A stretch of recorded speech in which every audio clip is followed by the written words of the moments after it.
Hello, divine and magical being. Welcome or welcome back. I saw this incredible infographic that shows us that there are about 5,000 people. If we look at our ancestors, our parents, our grandparents, their parents, and the history of humankind, there's approximately 5,000 people that had to exist on this earth in your lineage in order for you to be here today. Okay, so that is so magnificent if we really allow ourselves to think about how absurd, how magical, how bizarre this human experience is. And I really want to dive deep into this fear that I notice in myself so deeply and in so many people that I speak to and work with. And it is the fear of your own success. And I want to give a spiritual perspective on why we have this fear from my point of view. This is my truth. This is what I'm channeling. And I hope that it is of service to your consciousness today. I really believe my purpose, or part of my dharma, my soul's purpose on this earth, is to serve our deepest consciousness, and that includes my own. And part of that path is trusting and surrendering to what comes through.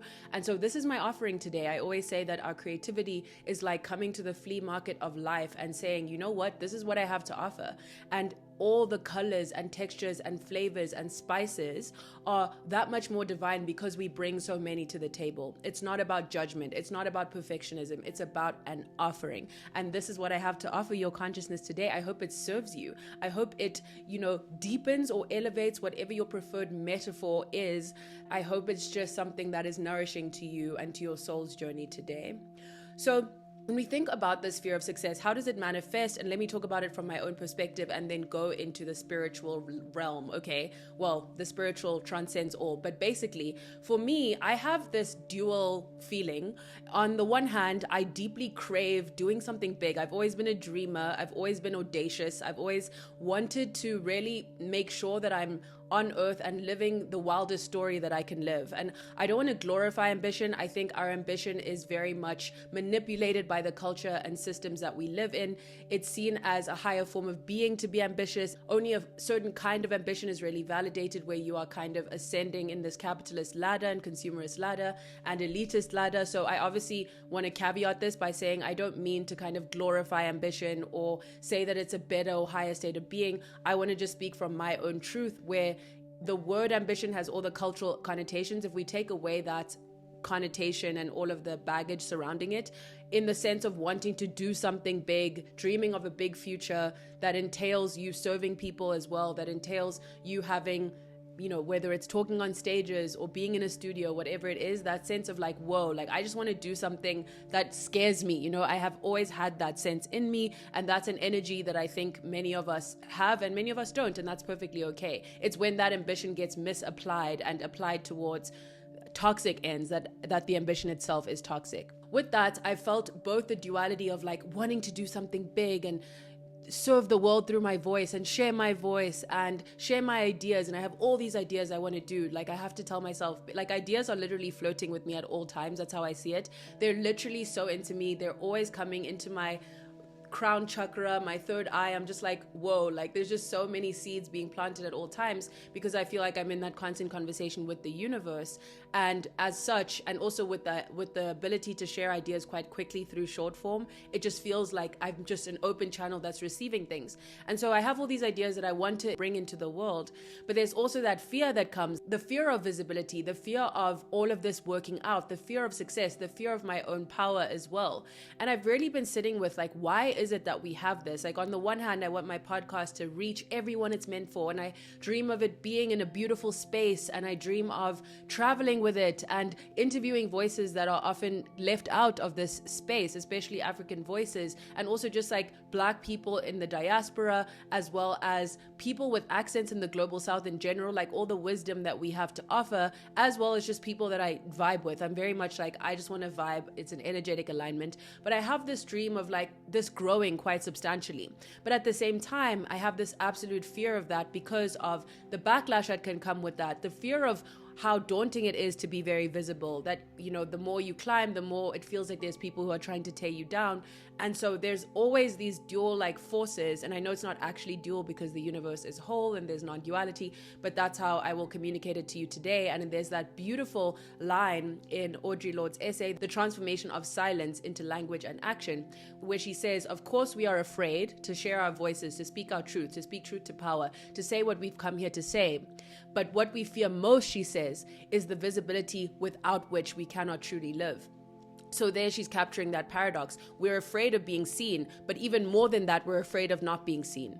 And that really resonates with my soul, because as terrified as I am of being visible in a negative way, the thing that I can't stand even more is the idea that I would hold myself back from what I feel like is my destiny, is my path, or part of my path on this earth. And so when we think about it from that lens, we start to feel that this idea of fear, it has this paradox in it, because what if the universe's communication with us and with our destinies and with our purposes, what if one of the languages it uses to communicate with us is fear?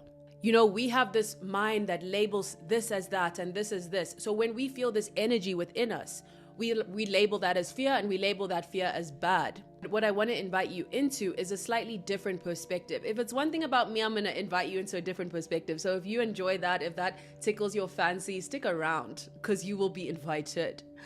So the first point on this, when we think about what language the universe is using, I want to talk to you about God, okay? And I mean that in a spiritual sense. I'm not a Christian. I believe in the universe, in source. I feel like I believe in the divine. I believe in universal consciousness and the feeling that the divine is trying to manifest and live through us. But I am not at odds with faith. I'm at odds with the way that religion is weaponized. But there's a difference between God or gods themselves and then how those are weaponized to serve kind of human hierarchies and human desires of dominance and control, imperialism, white supremacy, male supremacy, patriarchy, all of these things.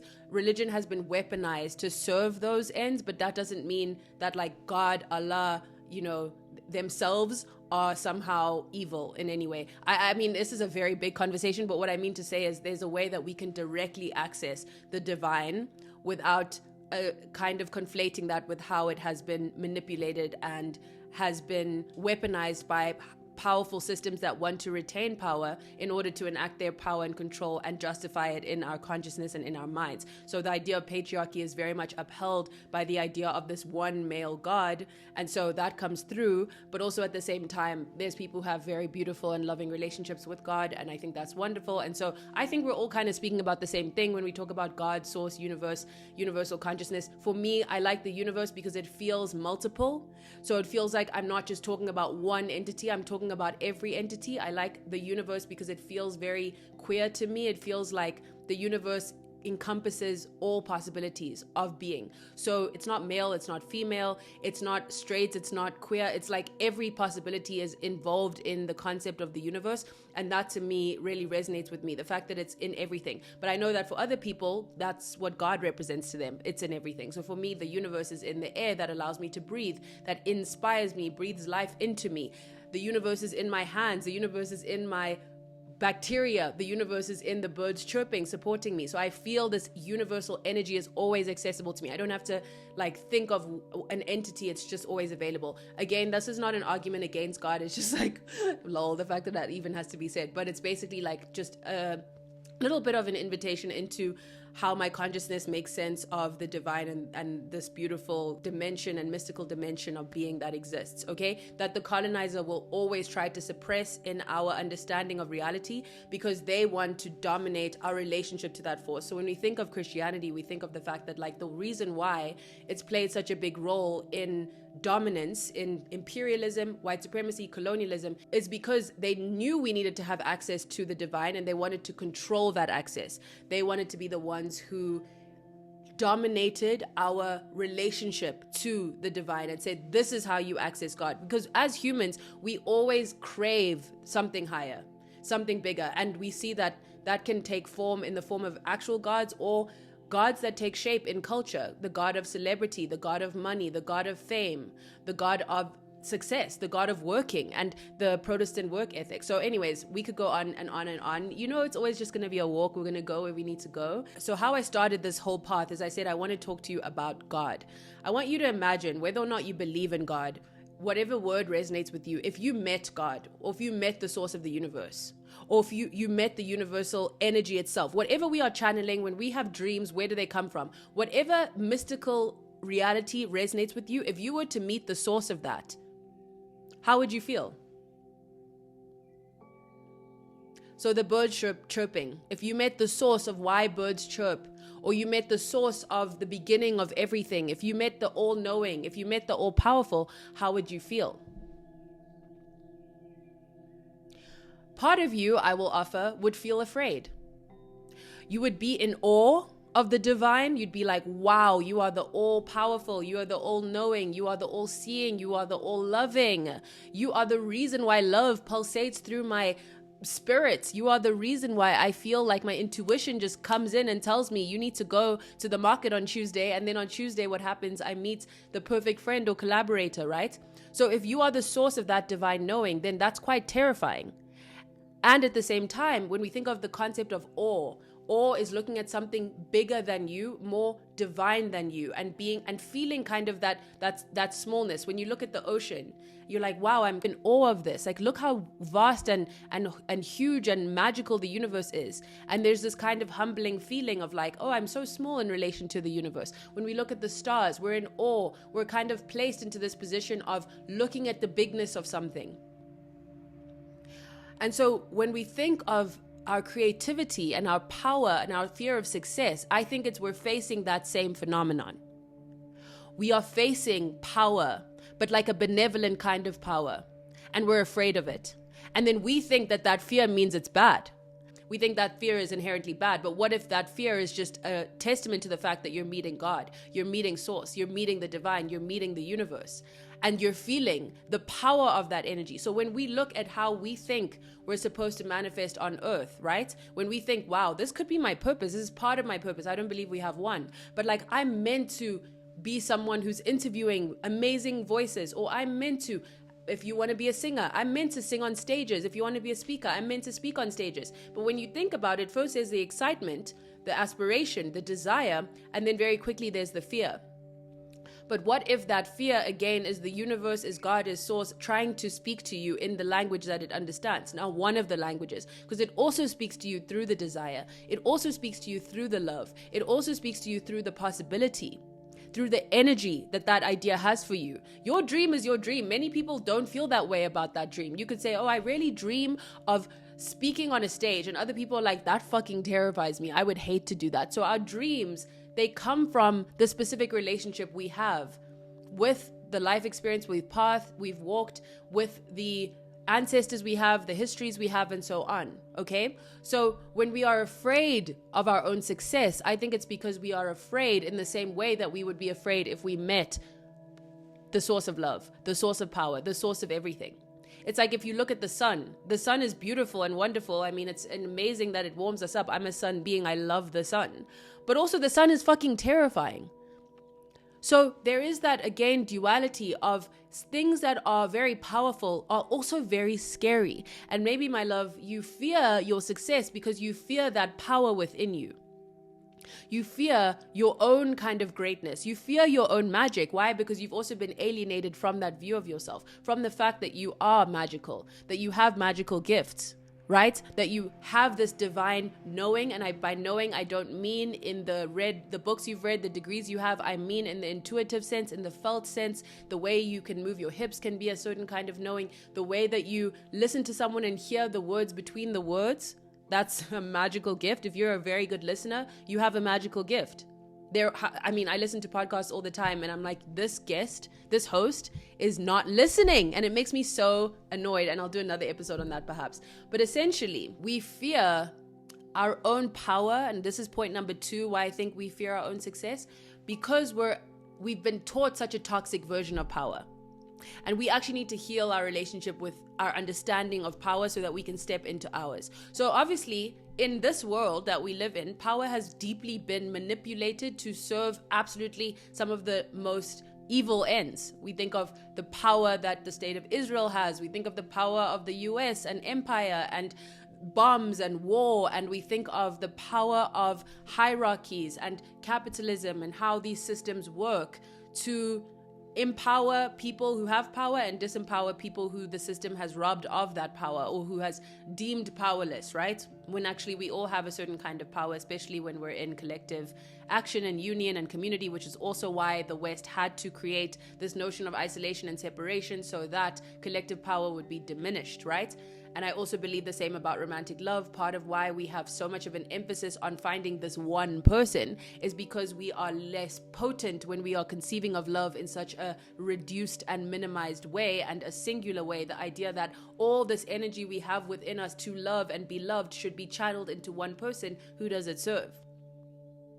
Because let me tell you, if we were all in love with each other, and we already see that with how people are showing up for Palestine, with how people are showing up for Congo, when we associate love to the collective, when we feel like we are one human body and we all deserve to be protected and to act in service of and in protection and love and honor of each other, we're much more potent, we're much more active. There are demands that we make in the service of the other that we won't make if we're viewing the world in a very individualistic lens. That is why we have this contrast between these deeply collectivist cultures in the global south, in the places where the West colonized, which have actually, that collectivism has withstood the test of time, right? And that's why you have this imbalance in understanding of like where power sits. But then what did the West do? They imposed their government structures on the global south such that they kind of manipulated the system so that they would have a collectivist culture, yes, fine, but an individualist government that's often out for itself, often out for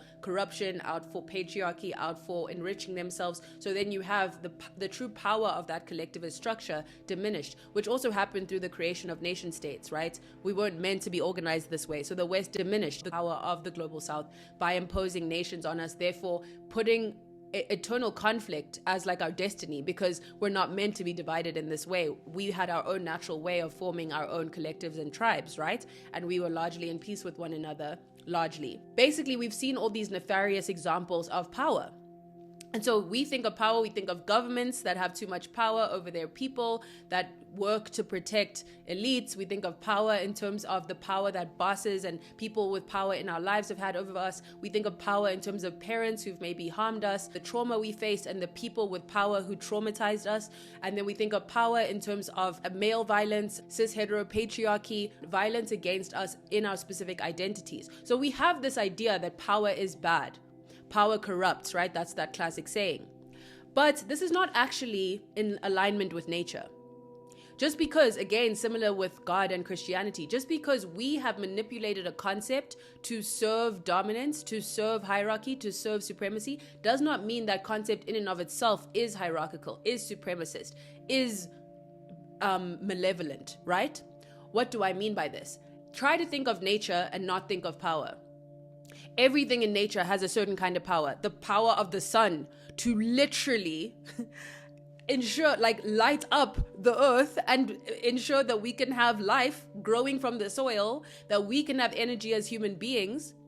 We are interacting and dancing with the sun at all times, okay? That we can have life on earth at the specific distance, right? So that's also another lesson we can learn about power, that it's about a certain, like, power. Too much power, if the sun was closer to us, we would obviously burn to death. So too much power, and power in an orientation that is domineering or toxic or doesn't allow space, is a negative thing in my mind. But power in and of itself is not. There's also the power of the termite to build a termite mound. So there's the power of the ants. I read this essay about how ant colonies have literally like taken over so many parts of the earth, and part of that was actually linked to colonialism, because in the ships they would take plants, and in those plants they would take these ants, and then the ants are really good at collaborating, so they're very good colonizers in the sense, I'm not laughing at that, but in the sense that they're very collaborative. So when they enter a new environment, it's kind of like they're working together. It was very fascinating. I'll link to the essay. Things just come up. I had no idea that would come up. That's the beauty of consciousness as our art form, is that whatever goes in is what's gonna come out. You know what I mean? So essentially, when we see nature and we see the power of the rain to restore the earth, to answer the farmer's prayers, but also to drown out, to flood, right? When we think of the power of water to nourish us, to replenish us, to soothe us, to cleanse us, right? To cleanse our skin. And then we also think that water, when there's too much of it, can again have the power to flood, to drown out, to kill, right? The power of fire to warm us, okay? To bring us this feeling of warmth, to warm our food, to warm our tea. But then the power of the fire also to cause complete havoc, the wildfire, okay? And sometimes that's needed in nature, but of course now we're out of balance and that's not what's happening, okay? So we see that all things in nature, the power of the bird to sing, the power of the bird to form a nest. When I'm in Joburg, I watch this one bird, these birds, not one bird, creating this one nest, and it is fascinating to me. These beings are so intelligent and wise. Like, we are tapped into a collective intelligence of Earth that I think is of universe that is so powerful. Like, I'm alive and I don't even understand how. Do you know how powerful that is? Like, I only know what I actually need to know. That is so deeply powerful. How did that come to be? And that's not a scientific question. It's a spiritual question. We're tapped into something that is so powerful, babes. We can literally be around someone and feel that something is off with them. I mean, talk about power. We can listen to someone say something and know that there's more to what they're saying. Talk about power. We can be with someone and our emotions can co-regulate with theirs. Literally, whatever their nervous system is doing is going to impact ours. Talk about the power in that. You know what I mean? We can hear a story, be doing one thing, hear this story, completely change our whole world and do another thing. Talk about power, the power of that storyteller. So we need to understand that power can be very, very, very healing, wonderful, special, and profound. It doesn't have to be this complete toxic force that lights everything up. And we, the ones who are trying to usher in a different kind of being, we cannot be out of our power. We cannot be hiding from our power, because then how will we usher the new paradigm into being? If you have a vision for a world that's not this, which I'm sure you do, in the sense that you see things are not right and you want to make them righter, but then each time you have an idea, you're like, no, you are not in your power. You are not honoring the magic of your gift. You are not honoring the magic of your voice. Your voice has power, babe. Think about the song you listen to that heals you. How powerful. That moves you. How powerful. That makes you laugh. That makes you cry. That makes you connect with a friend. You send it to them. Suddenly you're having a whole conversation. Or they know, oh, she's thinking of me. She sent me the song.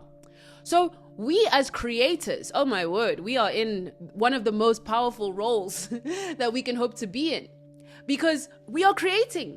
We are bringing forth what seeks to be brought forth through us. And the interesting thing about this is, I believe all creation is co-creation. There's no such thing as creating. People say you create your own reality. I've never believed anything less. That's actually not true.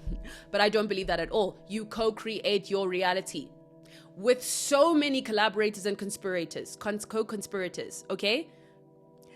You co-create your reality with the universe. You co-create your reality with language. So for example, I'm conceiving of the world in English. I'm very ashamed I don't speak my native languages. I'm on a path to address that. You know, I have like a surface level understanding. It's actually one of my deepest shames. And here I am naming it, the power of that, how profound. So my mother tongue is Zulu.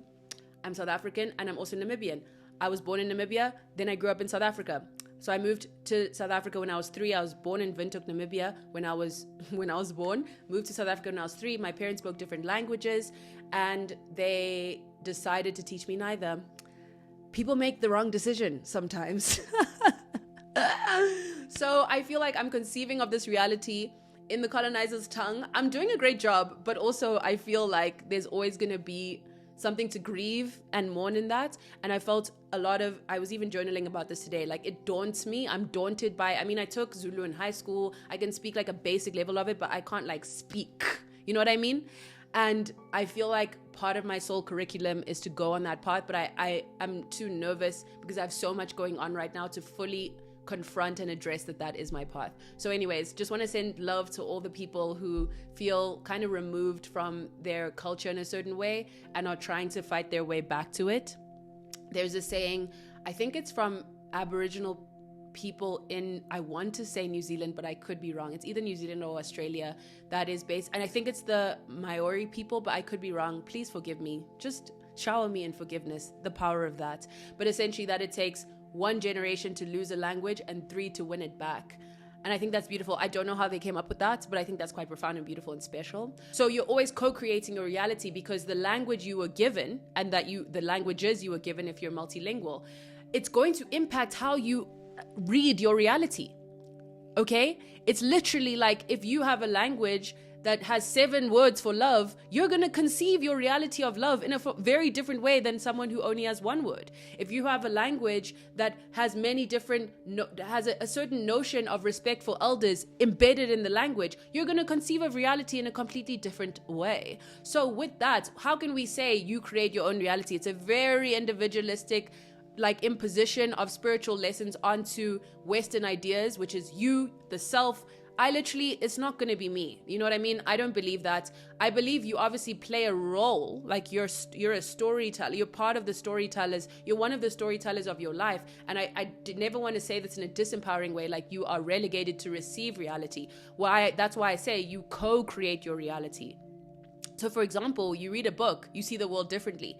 And then are you to say, oh, I created the reality that I see? No. You and the author, and then read the acknowledgements and see how many people supported the author, co-created that perspective. You know what I mean? This is a beautiful idea. It's stunning. It's wonderful. We are always co-creating. I'm co-creating this episode, right? I'm co-creating it with you because you are receiving it and you are internalizing it in a specific way. But I'm also co-creating it with all the inputs I've ever had in my whole life. The birds that were chirping, they co-created this with me because were they not part of the inspiration? The friends I've had, the conversations I've had, the language I have received, the way that I've been received, the way that I've been loved. So my parents might not have told me my languages, but they loved me, okay? And that's something that is rare in this world. So I'm grateful to have been loved in the way that I've been loved, to have been given that sense of deep-rooted love, and the love not only from my parents, but my family in general, who have poured love into me, coming from that big family structure, of cousins, aunts, grandparents, all of the things, and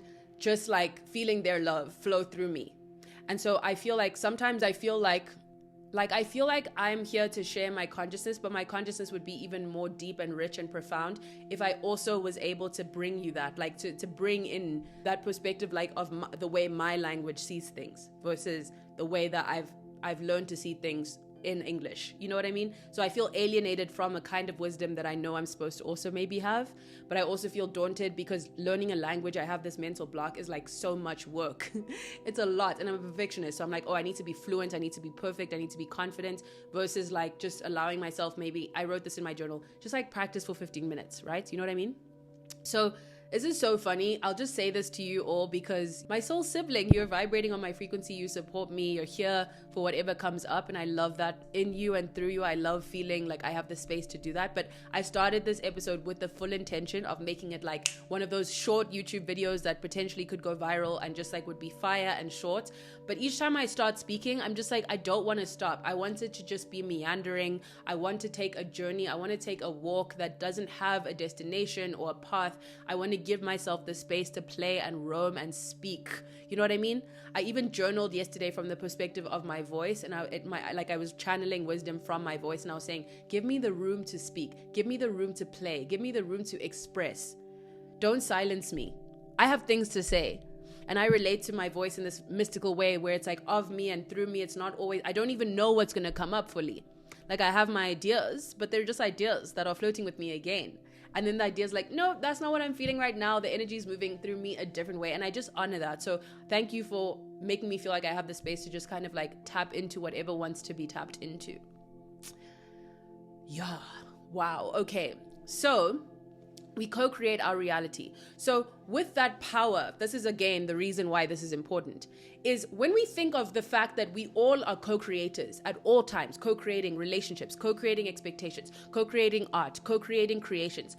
If you take yourself out and say, I'm not going to create because this isn't good enough, I'm not going to, obviously if you have constraints, you don't have enough time, often we actually don't, or you don't have the capacity, you're in a season of rest, whatever it is, I honor that. What I'm saying is, if you know, babes, and I know many of you listening to this, you feel called to create, you are ready, you have everything you need, and you don't do that, what are you doing? You are lessening the symphony of creation that can happen between us.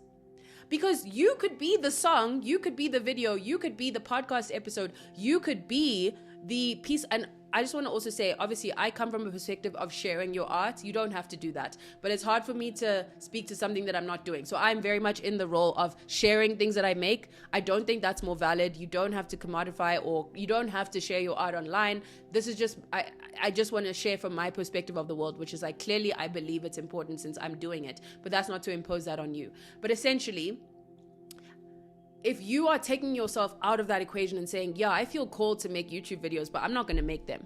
Or yes, I feel called to be a musician, but I'm not going to pursue that. Then what's happening? What about all the chain reaction of the people who want to be affected by what you have to say? We can't be our most potent force ushering in the next paradigm if those of us who feel called to create and share are silencing ourselves. Do you know what I mean? I think you feel what I'm saying. We are part of the symphony of life. We are part of the flea market of life, and our table matters because it's part of the whole human experience. And we have no idea who's going to stroll by and feel like our fruits are exactly what their soul has been seeking. You know what I mean? Do you know what I mean? Do you know what I am saying to you? Okay. So we need to reclaim the kind of power that is us stepping into the power with, the power to, not the power over. Sexy, wonderful, beautiful. So not I am the creator, I have power over you, but I, with your consciousness and mine, which I believe is united in terms of its source, we have the power to create a really powerful experience through this 45 minutes. And in fact, even more deeper than that, it's your energy that you feed into me allows me to create this in the first place. I'm on episode 40, babes. I was once at episode 1. I was once fearing episode 1. And it's reciprocal. It's everything, everywhere, all at once. You know what I mean? You created this more than me. Or we created this. So that's power with. So when you think of, especially those of you who are drawn to you're drawn to building community around what you're doing, right? Which is of course what I feel drawn to. If you feel drawn to create community through your art and voice, what you need to understand is this is bigger than you.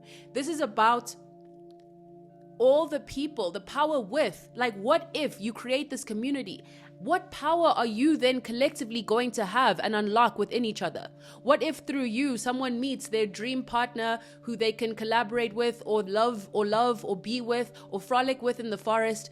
What if through you people find something that they didn't even know was in them? What if through you people unlock a power that was dormant within them because they didn't feel like they had the permission to? That is power with. It's not power over. You know what I mean? You know what I'm saying. So we need to embrace our power with. If I just stick to this path, what could this become for us? What spaces could I create? What could I even receive and then also impart? It's actually a really just profoundly beautiful and special thing. It requires a kind of level of surrender, but it also requires us to heal our relationship with power and say, we can look at something and say, yes, I know this has been applied to very evil, toxic, manipulative, supremacist, hierarchical ends, but there's another kind of power. And if we open up our field, we'll start to see how much of that power also exists. The power to be in love with, okay? The power to co-create with. The power to be in community with, the power to be in service of. That takes power. Honoring yourself and your gifts takes power. So if you're afraid of your success, I want you to know that there's a reason you feel called to this path. Nothing is a mistake, okay? So there's a reason. And what I journaled before this episode, because I was feeling the fear, is I trust myself to create what I need to create today. I trust my voice to say what it needs to say. I trust my own power to express what it needs to be expressed, what it feels called to. Need is a kind of tired word. Let's say tired is fine. I've been tired. I haven't been sleeping well recently. But essentially need or feel called to. Let's embrace what we feel called to create with more trust. Increasingly, I believe that trust is the opposite of fear. It's like if you're in a dark room and someone tells you, okay, your challenge is you have to go and turn on the lights in this dark room. And you don't know where any of the obstacles are. So you're terrified. You're like, oh my goodness, what if I have no idea. What if there's something sharp that I bump into? So you're walking. Every single step is very much with tension and with fear and anxiety. But then I say afterwards, oh, actually the room that you're in is your own bedroom. Oh, I can walk in the dark. I trust myself to know the way. You know what I mean? The opposite of fear was your own trust in your own wisdom, your own knowing, and your own experience. Like, I've walked this path 100 times, I can walk it again. So even when you're walking a path that you haven't walked, let's say you're trying something new and you're feeling the fear, so you struggle to trust based on experience. There's a deeper kind of trust accessible to you, which is just saying to yourself, I trust myself to walk the path that I feel called to walk.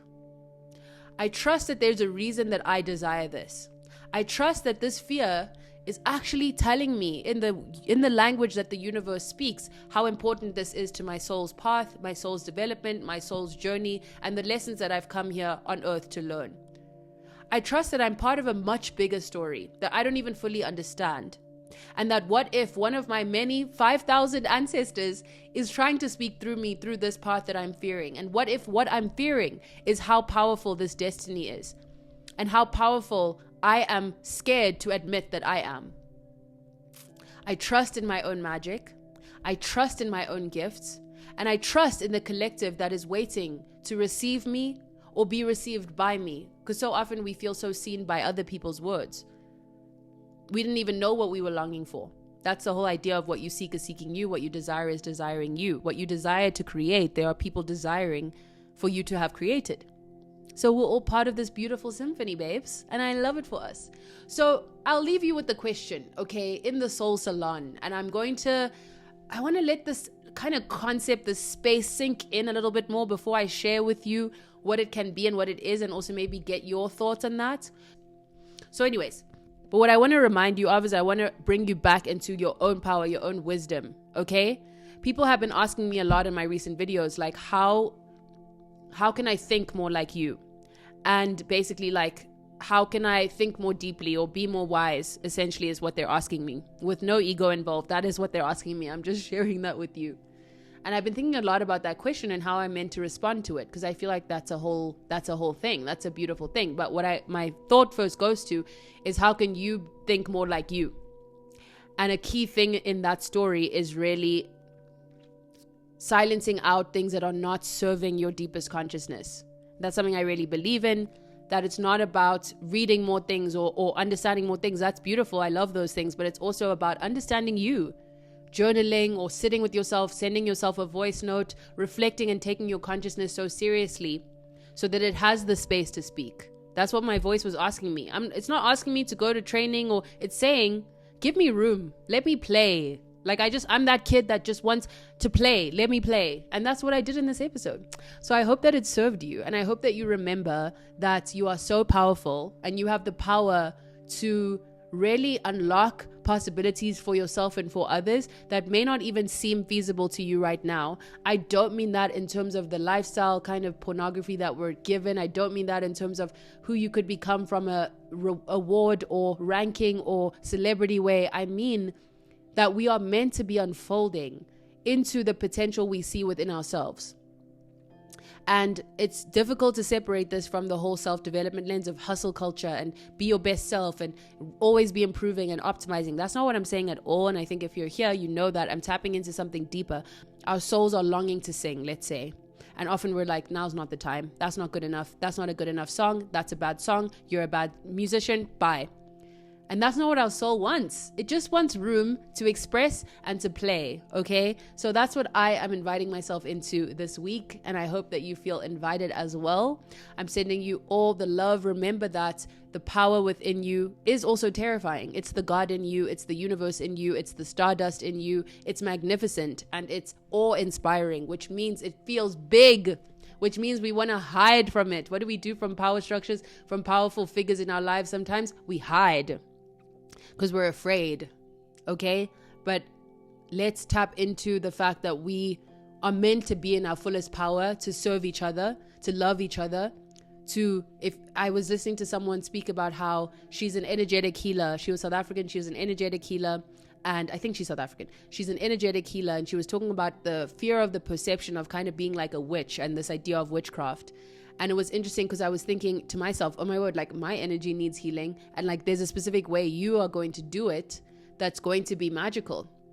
So if she decides to not move forward with that idea, there's all these people who could have been healed through her energy healing that will now not be healed in her specific way. So that is an example of kind of hiding from our own power. Like, you wouldn't be an energy healer if you didn't feel the power within you to heal energy. And we all need that. So it's like honoring this power that we have.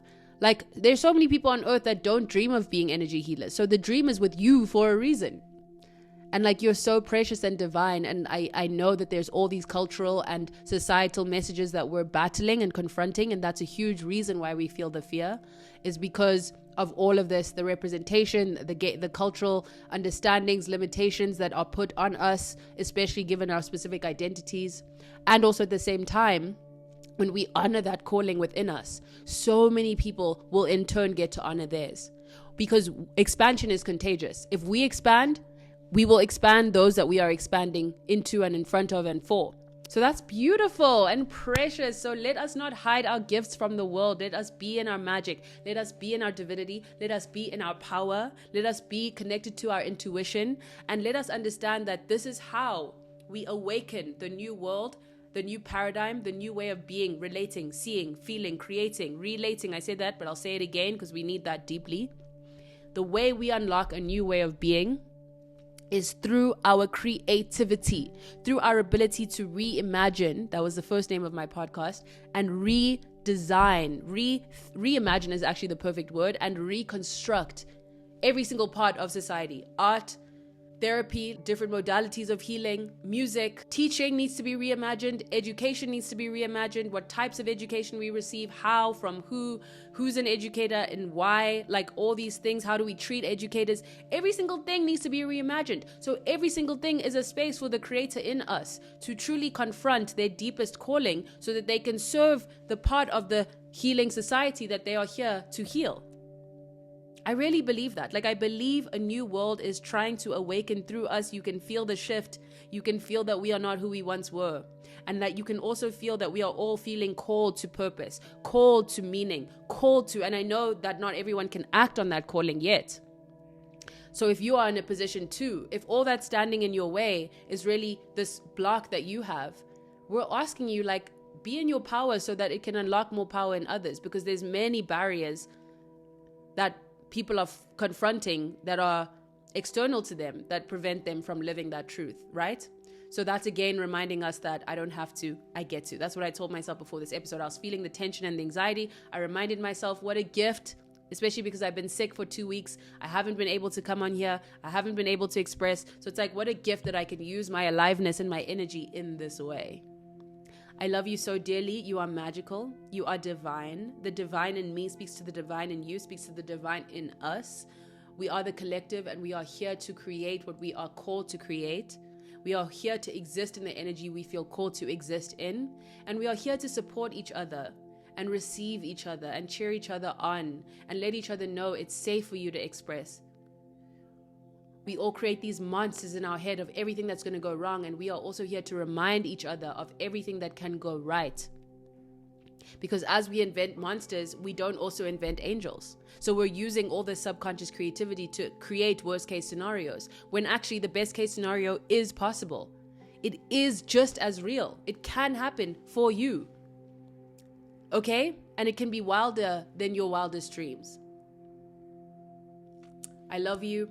I'm sending my love. Thank you for being with me in the Soul Salon. I hope you feel restored, rejuvenated, replenished, energized, seen. I hope that you resonated with this message, and I cannot wait to keep walking this beautiful path with you and to welcome you back into the Soul Salon in next week's Soul Session. Thank you so dearly. I love you so much. Let's let things unfold through, with, and between us. I'll see you next week. I love you so dearly. Bye. I hope some paradigms have been shifted for you in today's conversation. As always, if you can, please leave a 5-star rating on Apple and Spotify. Like, comment, subscribe. I love you so, so much. Okay? I love you. Join me on my Substack. Links in the comment section. Go there. Okay? Love you so much. Love you. Bye.